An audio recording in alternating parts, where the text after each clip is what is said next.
Mahigit 20 milyong pisong halaga ng hinihinalang shabu ang nasabat sa isang lalaki sa Pasig.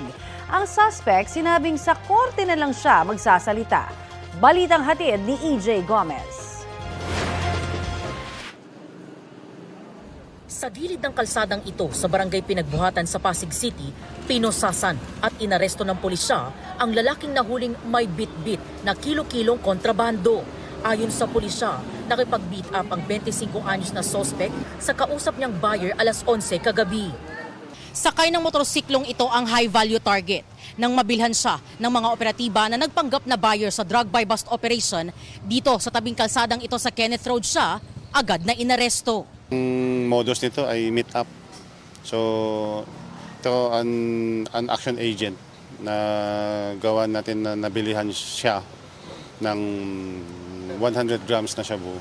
And then after yung pagkahuli sa kanya, yung search ay it found out na may dala pa siya na 3 kilos na shabu.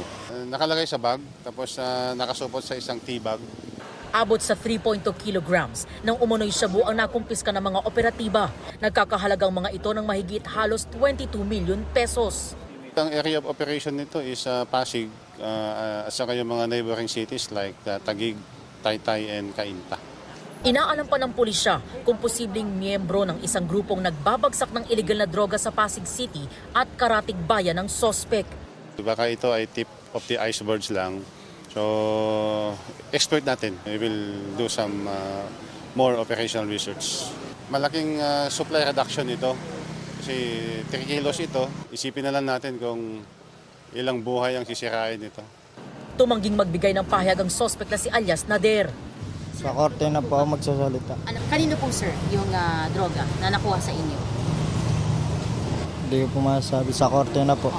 Sa records ng pulisya, dati nang nakulong ang sospek dahil sa illegal na baril. Ngayong araw nakatakdang i-inquest ang sospek na nakadetain sa Pasig City Police Headquarters. Sasampahan siya ng kasong paglabag sa Republic Act 9165 o Comprehensive Dangerous Drugs Act. EJ Gomez, nagbabalita para sa GMA Integrated News.